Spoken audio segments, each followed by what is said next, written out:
Right. Part 2. I glued it on to my base. If you have a look closer, you can see that it's just a disc with little segments cut out of it. 8 lines, or 8 things to simulate the 8 cylinders of a V8 engine. In fact, I'll just leave it zoomed down so you see what I'm doing better. Right, got that rigged up to the electrics on the truck. Not too bad. Especially making the camera distort something a bit. There you go, looks like this goes. That goes. So let's try it out.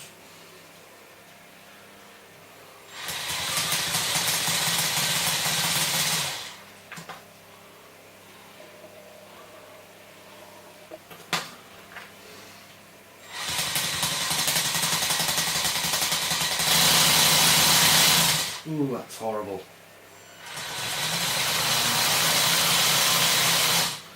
No, not fast enough. I'll try it with a resonating chamber, or resonating whatever.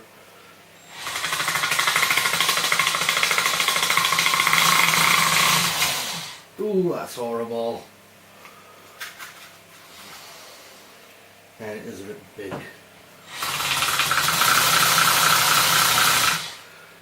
Maybe more little sticky outy bits would seem to be the idea, you know, kind of little bits on like that.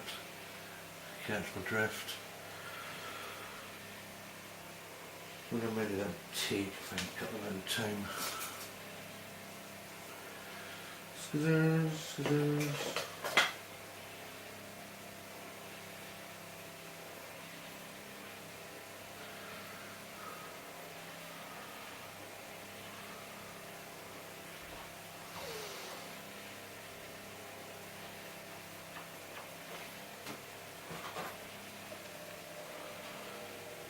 This is actually an old mud flap. That's what I cut the main circle out of. See? And I'm cutting these strips. Because seeing as I can't actually find the one I made earlier, I've tried to improve this one so it actually functions properly, rather than just give up on it. I'll trim that as and when later.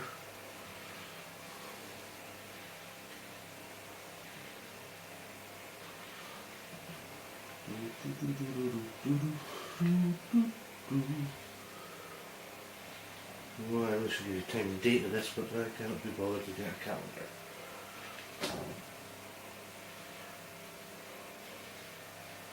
Damn it. Always sticking myself to this bloody thing. I'm not sticking myself to it and burning my arm because it's right there. I reach over and put it down, pick it up, and yeah, look, stuff stuck to it. Oh, you'll be telling me this because you got a messy workshop. And yes, you're right, it is messy.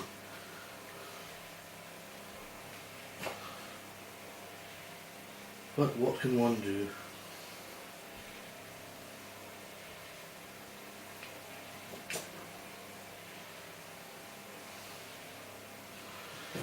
A bit more glue. Just seal the deal. Glue sticks. Amazing. I actually made a Range Rover shell, which you might not be able to see in the background there. I'll show you in a minute.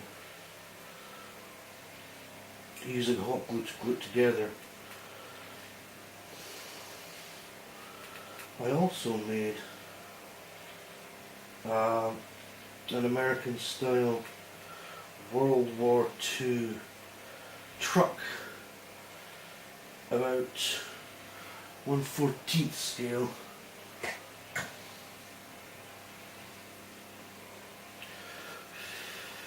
Set for a minute.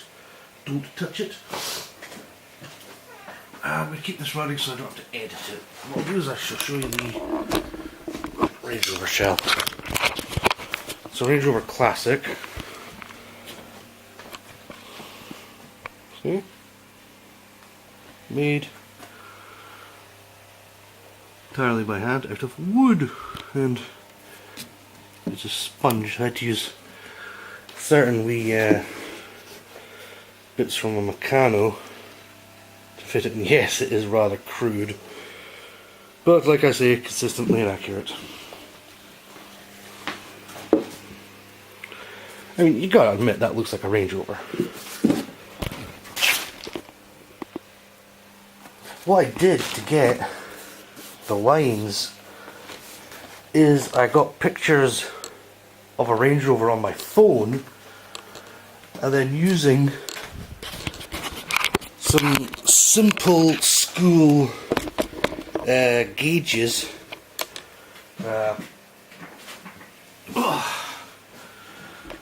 for measuring angles. Got the line, measured it, turned out a lot better than I was expecting. Right. I'll get it on the same screen. Nope.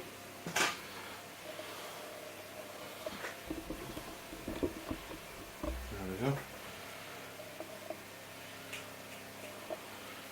Great. Trim these. That's what I don't like about this glue, is you end up with these little spider web bits all over the bloody place. Ugh.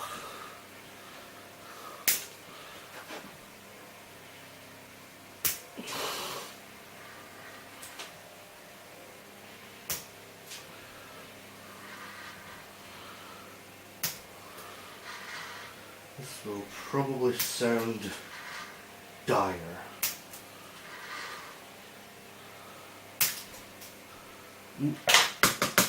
Forgot to switch the gear off. Right. Anyway, let's give it a shot.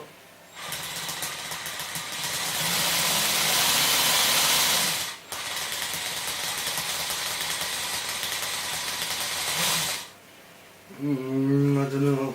A good tick over, but not much revs.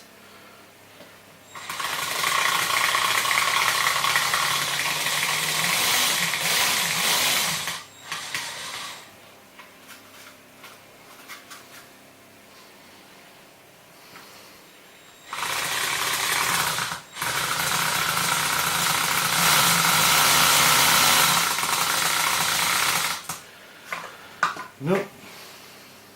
Just not doing it. Wait, there it is. See, now that's what I mean by a much smaller setup. Okay, still too far away there. Zoom right in. Close look at it. See? And that runs a tiny motor there, and it sounds great. And I mounted it to this little bit of wood, bit of balsa I had left lying around. So when I go to fit it on the vehicle, you know, it's just this little bit of wood. It's not a mass. I'll trim it obviously. And this box, the wee chamber, fits snugly over the whole deal. See? So, wunderbar, as they say in Germany, I think. I don't know. What I'll do is in part 3, which I'll record in a second, is I shall show you this running properly. So, if you like what you see here, please comment and subscribe. Cheers.